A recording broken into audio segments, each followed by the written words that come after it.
Good morning everyone, welcome back to our another new blog. তোমরা সবাই কেমন আছো? আশা করি খুব ভালো আছো। কাশী বিশ্বনাথ মন্দির দর্শন করেই কিন্তু ডিরেক্ট আমরা ওখান থেকে অটো বুক করে চলে এসেছি আশিঘাটে। আমাদের তো জানোই কেনাকাটা শেষ হয় না, ওইদিকে ওরা তিনজন এগিয়ে যাচ্ছে, এদিকে মা আর আমি কেনাকাটা করছি। তারপরে মা বললো যে একটু গলা শুকিয়ে গেছে, তোরা আমাকে অনেকটা হাঁটাচ্ছি, সেখানে এসে একটু পুদিনা লেবুর জল খেয়ে নি। তো মা ওটাই খাচ্ছে। তারপরে এখানে ইভানের বাবা ইভানের জন্য এক প্যাকেট মুড়ি কিনে নিয়েছে। ওখানে যেহেতু পাখিগুলো আসে না, সেই পাখিগুলোকে মুড়ি দিলে খুব পাখিগুলো আরও বেশি বেশি আসে। তো অনেক ছোটোবেলা থেকে আমার ইচ্ছে ছিল বেনারস ঘুরতে আসবো, আর এই বেনারস ঘুরতে আসার ইচ্ছাটা আমার একদম ছোটোবেলা থেকেই। আর সেটা জন্মেছিল কাদের জন্য জানো? আমার পিসিদের জন্য। আমার পিসিরা প্রচুর ঘুরে বেড়াতো, অনেক জায়গায় ঘুরেছেন তারা, কিন্তু ওনারা যখন ঘুরে এসে আমাদেরকে গল্প করতো তখন আমরা অনেকটাই ছোট। তো ছোটোবেলা থেকে একটা নাম মাথায় খুব ঘুরতো, বেনারস। এই বেনারসে আমার পিসিমণিরা অনেকবার এসেছেন, আর তাদের মুখে গল্প শুনেছি অনেক। আর ছোটোবেলা থেকেই বাবার কাছ থেকে একটু একটু করে খুচরো পয়সা যে ভান্ডারে জমাতাম, যে বাবা আমরা বড় হয়ে বেনারসে ঘুরতে যাব তোমার সাথে। কিন্তু বাবার সাথে তো আর ঘুরতে যাওয়া হলো না, তো মাকে নিয়েই কিন্তু আমরা চলে এসেছি বেনারসে। তো সেই বেনারসে এসে বোট রাইডে যে ড্রিমটা, সেটাও আজকে ফুলফিল হলো।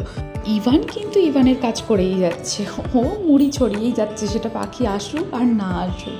এর ব্লগেই তোমাদেরকে বলেছিলাম এই কাশী বিশ্বনাথ এমনই একটা জায়গা, বেনারস এমনই একটা জায়গা যেখানে মিনিমাম 2 থেকে 3 বার আসতেই হবে, না হলে তোমরা পুরোটা ঘুরে শেষ করতে পারবে না। প্লাস হচ্ছে সবটা তোমাদের জানাও হবে না।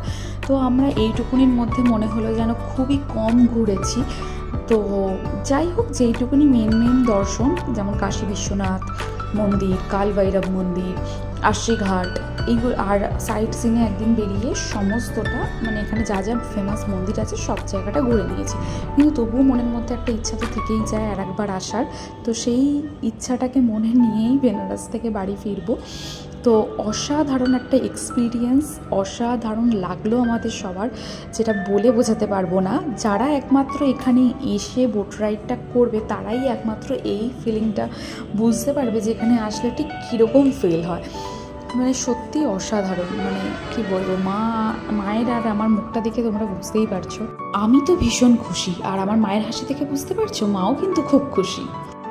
ভাবছি বোটটা যেন না থামে, বোটটা যেন সারাদিন এইভাবেই চলে যায়।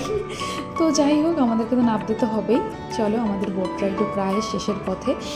খুব মজা করেছি, খুব আনন্দ করেছি। নেক্সট ব্লগ তোমাদের সামনে খুব তাড়াতাড়ি আসতে চলেছে। তো সবাই খুব ভালো থেকো, সুস্থ থেকো, আর অবশ্যই বেনারসে পারলে ঘুরতে এসো। মানুষের জীবনে একবার অ্যাটলিস্ট বেনারস ঘুরতে আসা উচিত প্রত্যেকটা মানুষের জন্য। তো আজকের ব্লগটা ভালো লাগলে অবশ্যই like, comments, share and subscribe করতে কিন্তু একদম ভুলো না। সবাই খুব ভালো থেকো, সুস্থ থেকো। নেক্সট ব্লগে আবার দেখা হচ্ছে। Tata, thanks for watching.